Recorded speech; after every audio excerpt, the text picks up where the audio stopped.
You get up to grab something from the kitchen. You walk in and stop. You have no idea why you're there. You just stand by the fridge for a second, feeling a little stupid, waiting for it to come back. Everybody knows this exact moment, and almost everybody blames the same things. My memory's going, I'm scatterbrained, I'm tired. It's none of that. It's something your brain did on purpose. And once you see what it is, you'll never see that blank moment the same way again. And it's stranger than it feels. This isn't about being old or tired, though being distracted can make it worse. It happens to sharp, wide awake 20-year-olds just as often as anyone.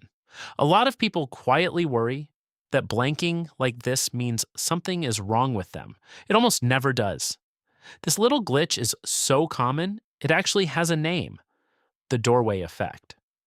And there's a whole stack of research behind it. It's one of the most ordinary things a healthy human brain does. It's also oddly specific. You don't forget who you are or where you sleep or what you did this morning. You forget one thing: the exact reason you got up, the single little plan you were carrying. You've felt other versions of it too. Holding your phone while you look for your phone, walking to another room for the scissors and arriving with empty hands and an empty head, or heading upstairs for one specific thing and reaching the top with your mind wiped clean, holding nothing but a faint sense that you wanted something. So why that one thought? Why right at that moment? The answer is hiding in the one detail nobody pays attention to. You went blank the instant you walked through a door. We like to imagine memory as a video camera. One long, smooth recording of our whole day playing back from start to finish. It is nothing like that.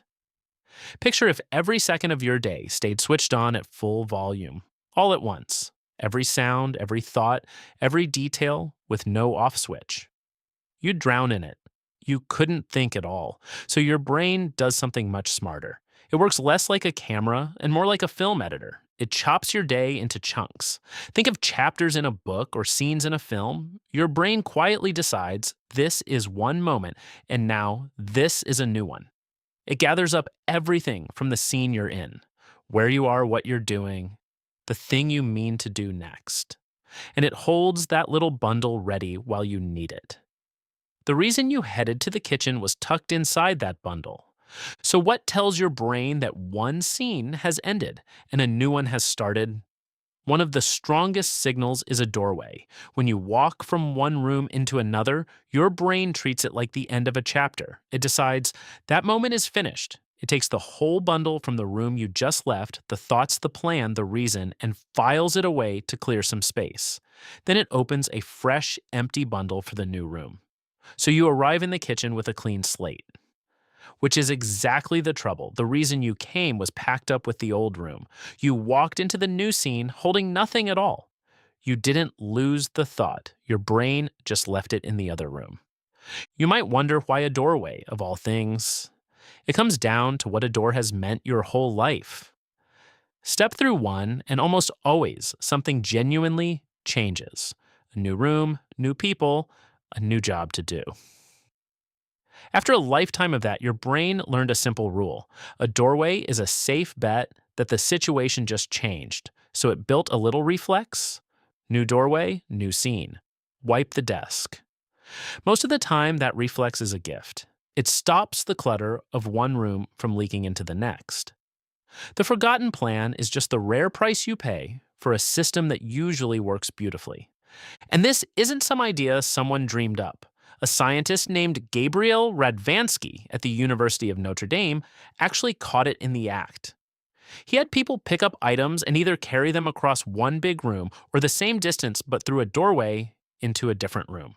Same steps, same effort. The only thing that changed was the door. The people who crossed a doorway forgot more, noticeably more.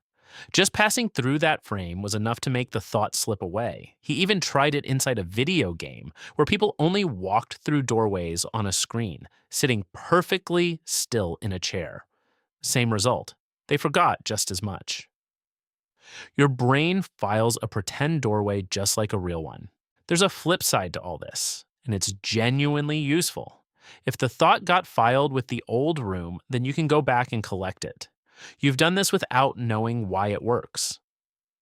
You walk back to where you started, and the second you step into that room, it hits you. Oh, right. The reason floods straight back in. That is not luck.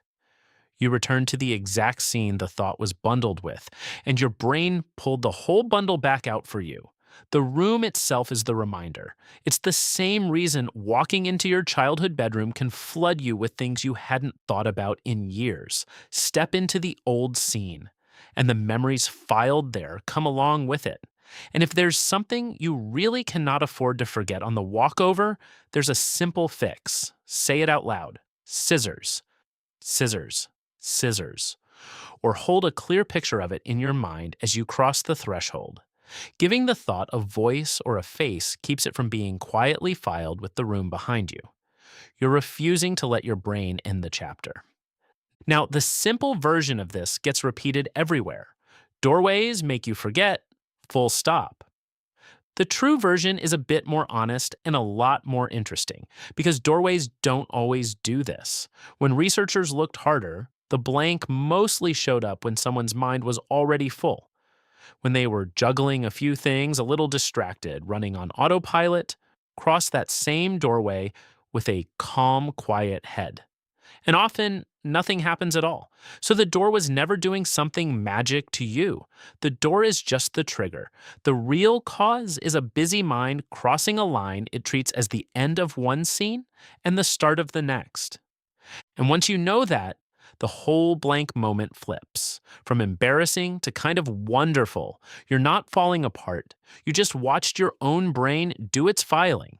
It reached a boundary, decided one chapter was done, and swept the desk clean for the next one. For half a second, you caught it right in the middle of turning the page before the new scene had finished loading. And it is not only doors, your brain slices your entire life up like this. Finishing a task, switching from one app to the next, walking outside.